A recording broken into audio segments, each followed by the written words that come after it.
آسمانی کتاب نہیں ہے۔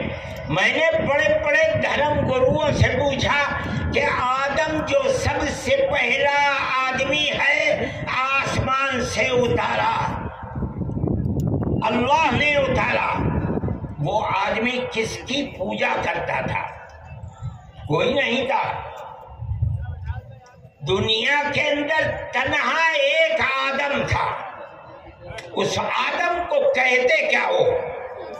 لیکن چونکہ کوئی آسمانی کتاب نہیں ہے اس لیے لوگ مختلف باتیں کہتے تھے، لیکن بڑے بڑے دھرم گرو یہاں تک پہنچے، انہوں نے کہا کہ ہم اس کو منو کہتے ہیں۔ صحیح بات ہے، ہم آدم کہتے ہیں، یہ منو کہتے ہیں۔ ہم آدم کی اولاد کو آدمی کہتے ہیں، انگریزی بولنے والے ایڈم کہتے ہیں، فارسی اور عربی بولنے والے آدم کہتے ہیں، اور یہ اس کو منو کہتے ہیں جو اس بھارت کی دھرتی کے اوپر اترا۔ ہم آدم کی اولاد کو آدمی کہتے ہیں اور یہ منو کی اولاد کو منش کہتے ہیں۔ سوال یہ پیدا ہوتا ہے، میں نے بڑے بڑے دھرم گروؤں سے پوچھا، جب کوئی نہیں تھا، نہ شری رام تھے، نہ برہما تھے، نہ شیو تھے، جب کوئی نہیں تھا تو سوال پیدا ہوتا ہے کہ منو پوجتے کس کو تھے؟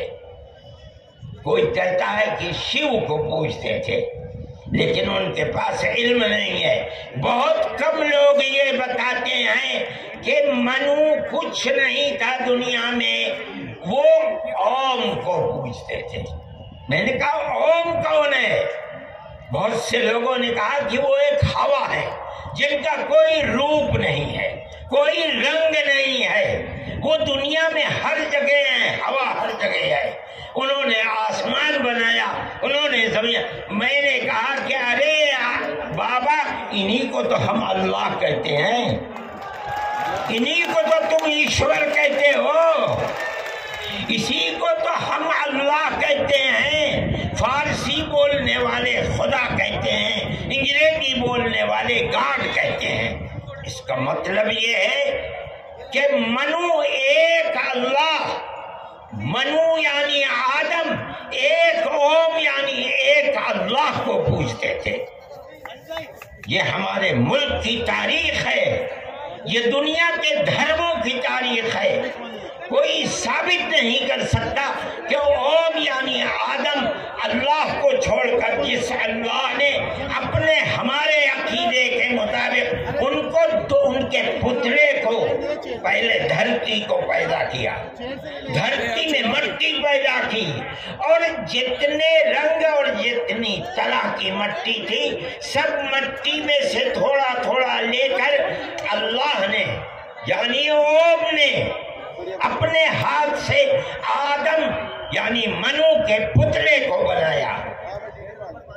اسی لیے حدیث میں آتا ہے کہ جتنی طرح کی جتنے رنگ کی مٹی تھی، آدمی آدم کی اولاد، منو کی اولاد، منش کی اولاد، وہ اتنے ہی طرح اتنے ہی رنگ کی بدلی۔ کوئی مٹی سخت ہے، آدمی کے دل کے اندر سختی ہے، کوئی مٹی نرم ہے، جیسی مٹی تھی ویسا ہی اثر آدم یعنی منو کی اولاد کے اندر پایا جاتا ہے۔ یہ ہمارے اس دھرم کی خصوصیت ہے۔ اس کا مطلب ہے کہ سب سے پہلے لا الہ الا اللہ کی آواز ہندوستان کی دھرتی پر اتری ہے، یہاں سے پیدا ہوئی ہے۔ سب سے پہلے منو نے اوم کی عبادت کی ہے۔ اوم ایک ہے، اللہ ہے، ایک ہے، اس کا کوئی شریک نہیں ہے۔ پھر یہ چیز چلتی رہی، یہ آدم اور اوم کا یہی عقیدہ تھا، ان سے غلطی ہو گئی۔ ہمارا قرآن کہتا ہے وہ پریشان تھے کہ میں اپنے اللہ سے یعنی اوم سے، منو سے جو غلطی ہوئی ہے، اپنے اوم اور اپنے اللہ سے معاف کیسے کراؤں؟ قرآن کہتا ہے اللہ نے ان کے دل کے اندر ڈالا فَتَلَقَّى آدَمُ مِن رَبِّهِ كَلِمَاتٍ فَتَابَ عَلَيْهِ. وہ بات کیا تھی؟ قرآن کہتا ہے ربنا ظلمنا انفسنا وَإِن لَمْ تَغْفِرْ لَنَا وَتَرْحَمْنَا لَنَكُونَنَّ مِنَ الْخَاسِرِينَ. اے میرے اور میری پتنی ہموتی کے مالک پالنہار، ہم سے غلطی ہو گئی، ہم نے اپنے اوپر ظلم کر دیا. اے اوم، اے اللہ، اگر تو نے معاف نہیں کیا تو ہم بڑے ٹوٹے میں رہ جائیں گے.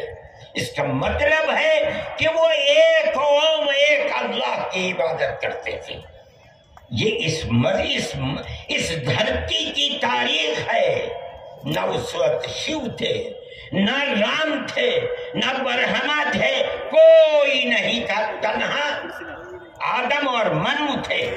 وہ جانتے تھے کہ ان کا پالنہار کون ہے، وہ ان کی عبادت کرتے تھے. پھر اس کے بعد ان کی اولاد چل پڑی اسی دھرتی کے اوپر. انہوں نے چراغ ایک اوم یعنی ایک اللہ کی عبادت کا اس بھارت کی دھرتی پر دنیا میں سب سے پہلے جلایا تھا.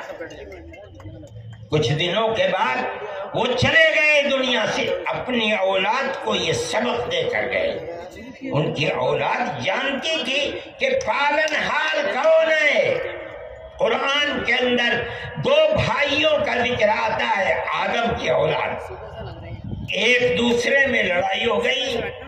ایک نے کہا لاقتلنک، میں تجھے جان سے مار کر ہی دم لوں گا.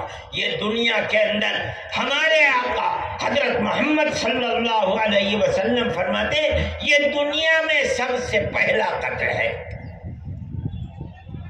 دوسرے بھائی نے کیا کہا؟ لیکن بسطت الی یدک لتقتلنی ما انا بباسط یدی الیک لاقتلک. اے بھائی، اگر تو مجھے قتل کرے گا، ہاتھ بڑھائے گا، میں تو تجھے قتل کرنے کے لیے ہاتھ نہیں اٹھاؤں گا. کیوں؟ انی اخاف اللہ رب العالمین. میں اس اللہ سے، اس اوم سے جو سارے جہان کا پالنہار ہے، مجھے تو ڈر لگتا ہے. یہ کس نے بتایا کہ اللہ ہے اوم اور وہ ساری جہان کا پالنہار؟ یہ وہی ہے جو باپ نے بتایا تھا، منو نے بتایا تھا، آدم نے سکھلایا تھا. آدم اس دنیا سے چلے گئے.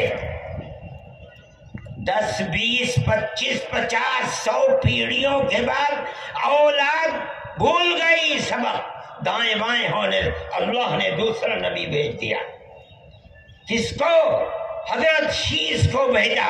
دنیا کہتی ہے کہ ان کی قبر اجودھیا کے اندر موجود ہے. انہوں نے چراغ جلایا، اپنا کوئی چراغ نہیں، وہی چراغ جو باپ نے جلایا تھا. کیا؟ اللہ ایک ہے، اوم ایک ہے، اس کے سوا کسی کی عبادت نہیں.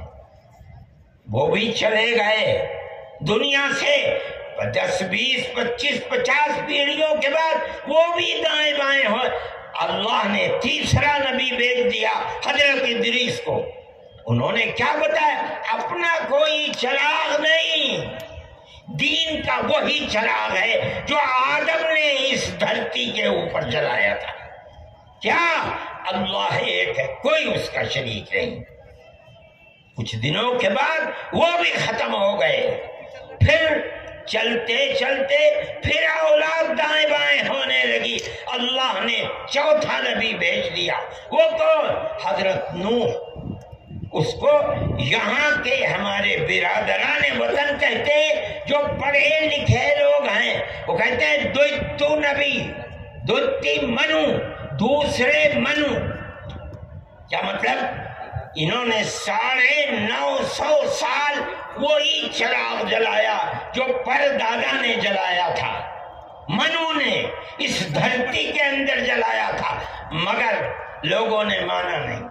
بددعا کی انہوں نے، ساری دنیا میں طوفان آیا اور ساری دنیا ڈوب کر مر گئی، بس ان کے 3 بیٹے جو ان کے ساتھ کشتی میں تھے اور کچھ عورتیں تھیں وہ رہیں، اس کے بعد پھر ان سے نسل چلی۔ ان کا پیغام کیا تھا؟